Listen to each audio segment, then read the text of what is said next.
الحمد للہ وحدہ والصلاة والسلام علی من لا نبی بعدہ اما بعد اعوذ باللہ من الشیطان الرجیم بسم اللہ الرحمن الرحیم محمد الرسول اللہ والذین معه اشداء علی الکفار صدق اللہ العظیم۔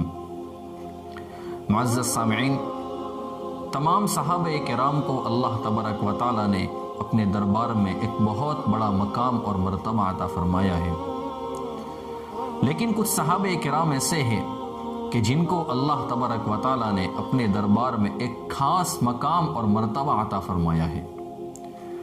انہی صحابہ میں ہمیں ایک صحابی کا نام ملتا ہے، حضرت عمر رضی اللہ تعالیٰ عنہ۔ اللہ کے رسول صلی اللہ علیہ وسلم نے اپنے کئی فرامین میں، اپنی کئی احادیث میں حضرت عمر کے مناقب بیان فرمائے ہیں۔ حضرت عمر رضی اللہ تعالیٰ عنہ اور اللہ کے رسول صلی اللہ علیہ وسلم کا رشتہ اتنا قریبی ہے کہ اللہ کے رسول صلی اللہ علیہ وسلم کی بیوی میری اور آپ کی روحانی ماں حضرت حفصہ بنت عمر رضی اللہ تعالیٰ عنہما یہ حضرت عمر رضی اللہ تعالیٰ عنہ کی بیٹی ہے۔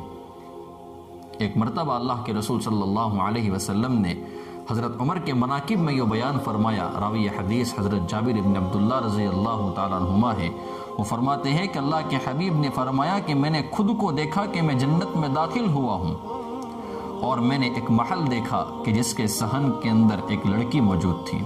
میں نے پوچھا کہ یہ محل کس کا ہے؟ تو اس نے بتایا، یا رسول اللہ، یہ آپ کے صحابی عمر بن خطاب کا ہے۔ اللہ کے حبیب فرمانے لگے کہ میرا ارادہ ہوا کہ میں اس جنت میں اور اس محل میں داخل ہو جاؤں اور میں تمہارے محل کو میں دیکھ لوں، لیکن عمر میں کیا بتاؤں، مجھے تیری غیرت یاد آ گئی، اس لیے میں اس جنت میں اور اس محل میں داخل نہیں ہوا۔ حضرت عمر فرمانے لگے، یا رسول اللہ، میرے ماں باپ آپ پر قربان ہو، میں آپ پر غیرت کیسے کھاؤں گا؟ یا رسول اللہ، آپ کو اس محل میں داخل ہو جانا چاہیے تھا، میرے محل کو دیکھ لینا چاہیے تھا۔ اللہ کے رسول صلی اللہ علیہ وسلم نے بہت مناقب حضرت عمر کے بارے میں بیان فرمائے ہیں۔ حضرت عمر رضی اللہ تعالیٰ عنہ مدبر وقت تھے، آپ کی سوچ، آپ کی بات بہت گہری ہوا کرتی تھی۔ میں آپ کی ایک بات نقل کرتا ہوں، لیکن اس سے پہلے ایک دلچسپ واقعہ میں آپ کا بیان کرتا ہوں کہ آپ کا دل کیسا منور تھا۔ یہ واقعہ ہے اللہ کے رسول صلی اللہ علیہ وسلم کی وفات کے بعد کا۔ سیدنا صدیق اکبر رضی اللہ تعالیٰ عنہ کا دور خلافت گزر چکا ہے، حضرت عمر کا دور خلافت چل رہا ہے۔ خلافت کا زمانہ حضرت عمر رضی اللہ تعالیٰ عنہ کا ہے۔ حضرت علی رضی اللہ تعالیٰ عنہ فرماتے ہیں کہ ایک مرتبہ میں نے خواب دیکھا، میں خواب میں دیکھ رہا ہوں کہ اللہ کے رسول صلی اللہ علیہ وسلم نے فجر کی نماز پڑھائی ہے، اور معمول کے مطابق اللہ کے حبیب صلی اللہ علیہ وسلم صحابہ کرام کی طرف منہ کر کے بیٹھ گئے ہیں۔ اسی دوران ایک عورت آتی ہے، اللہ کے حبیب صلی اللہ علیہ وسلم کی خدمت میں کھجور کا ایک ٹوکرا پیش کرتے ہیں، اور اللہ کے حبیب کو اس نے یوں فرمایا کہ یا رسول اللہ، یہ کھجوروں کا ٹوکرا آپ کو ہدیہ ہے، آپ ایک ایک کھجور اپنے تمام صحابہ کرام کو دے دیں۔ حضرت علی فرماتے ہیں کہ اللہ کے رسول صلی اللہ علیہ وسلم نے تمام صحابہ کرام کو ایک ایک کھجور دے دی۔ میرے حصے میں بھی ایک کھجور آئی، میں نے بھی کھائی، اور مجھے بہت اچھی لگی، بہت لذیذ مجھے محسوس ہوئی۔ دل میں ایک خواہش اور ایک تمنا اور ایک آرزو تھی کہ کاش اللہ کے رسول صلی اللہ علیہ وسلم دوسری مرتبہ بھی مجھے کھجور دے دیتے تو بہت اچھا ہوتا، لیکن اللہ کے رسول صلی اللہ علیہ وسلم نے مجھے دوسری کھجور نہیں دی۔ حضرت علی فرماتے ہیں کہ میری آنکھ کھل گئی۔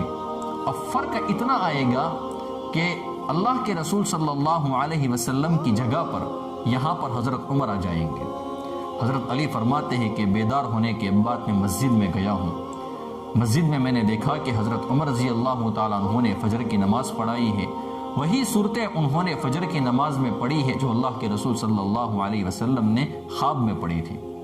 معمول کے مطابق حضرت عمر بھی اللہ کے رسول صلی اللہ علیہ وسلم کی طرح سلام پھرنے کے بعد صحابہ اور تابعین کی طرف منہ کر کے بیٹھ گئے ہیں۔ اب پورا خواب ریپیٹ ہو رہا ہے ریئل لائف میں۔ حضرت علی فرماتے ہیں کہ ایک عورت آئی، حضرت عمر رضی اللہ تعالیٰ عنہ کی خدمت میں اس نے کھجور کا ایک ٹکڑا پیش کر دیا اور حضرت عمر سے یوں کہا کہ امیر المؤمنین، یہ کھجوروں کا ٹوکرا آپ کو ہدیہ ہے، آپ تمام صحابہ اور تابعین کو ایک ایک کھجور دے دیں۔ حضرت علی فرماتے ہیں کہ تمام صحابہ کرام اور تابعین کو حضرت عمر نے ایک ایک کھجور دے دی۔ جب میری باری آئی تو مجھے بھی ایک کھجور ملی۔ یہ بات سننا اچھی طریقے سے، جب مجھے ایک کھجور مل گئی تو میں نے حضرت عمر سے کہا، امیر المؤمنین، اگر دوسری کھجور مجھے آپ مزید دے دیتے تو بہت بہتر ہوتا۔ اب جواب سنیں حضرت عمر رضی اللہ تعالیٰ عنہ کا۔ حضرت عمر نے فرمایا، علی، اگر رات کو میرے نبی نے تمہیں دوسری کھجور دے دی ہوتی تو میں بھی تمہیں دوسری کھجور دے دیتا۔ اللہ اکبر، کیسا منور ان کا دل ہوگا۔ جو خواب حضرت علی رضی اللہ تعالیٰ عنہ دیکھ رہے ہیں وہی خواب حضرت عمر رضی اللہ تعالیٰ عنہ بھی دیکھ رہے ہیں۔ میں نے یہ جو واقعہ بیان کیا ہے وہ محبوب العلماء والصلحاء حضرت پیر ذوالفقار صاحب نقشبندی دامت برکاتہم العالیہ نے اس واقعے کو بیان کیا ہے۔ اب ایک بات میں آپ کو بیان کرتا ہوں، حضرت عمر رضی اللہ تعالیٰ عنہ کی گناہوں کے سلسلے میں ہے۔ چونکہ ہماری ایک عادت ہوتی ہے کہ دنیا کی معمولی سی لذتوں یا چھوٹی چھوٹی ضرورتوں کے خاطر ہم گناہ کر لیتے ہیں، حالانکہ یہ بہت نقصان کی بات ہے۔ عام طور پر بندہ جو گناہ کرتا ہے یا تو لذت کی وجہ سے کرتا ہے یا ضرورت کی وجہ سے گناہ کرتا ہے۔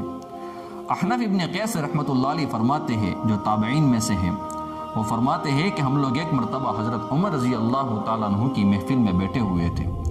حضرت عمر نے ان سے پوچھا کہ بتاؤ جاہل کسے کہتے ہیں؟ حضرت عمر رضی اللہ تعالیٰ عنہ نے ان سے پوچھا کہ بتاؤ جاہل کسے کہتے ہیں؟ انہوں نے جواب دیا کہ حضرت، جو بندہ اپنی دنیا کی خاطر اپنی آخرت کو تباہ کر دے، اسے کہا جاتا ہے جاہل۔ پھر حضرت عمر نے فرمایا، کیا میں آپ کو بتاؤں کہ اجہل کسے کہتے ہیں؟ جو جاہل سے بھی بڑا ہوتا ہے، جاہل سے بڑا اجہل ہوتا ہے۔ کیا میں آپ کو بتاؤں کہ اجہل کسے کہتے ہیں؟ انہوں نے کہا کہ حضرت ضرور بتائیے۔ حضرت عمر نے فرمایا، جو انسان دوسروں کی دنیا کی خاطر اپنی آخرت کو تباہ کر دے اسے اجہل کہا جاتا ہے۔ یہ حضرت عمر کی باتیں ہوا کرتی ہیں۔ حضرت عمر رضی اللہ تعالیٰ عنہ چھوٹی بات بیان فرماتے تھے لیکن بہت گہری ہوا کرتی تھی۔ ہم اللہ تبارک و تعالیٰ سے دعا کرتے ہیں کہ اللہ تبارک و تعالیٰ ہمیں حضرت عمر رضی اللہ تعالیٰ عنہ کے نقش قدم پر چلنے کی توفیق عطا فرمائے۔ آمین یا رب العالمین۔ وآخر دعوانا ان الحمد للہ رب العالمین۔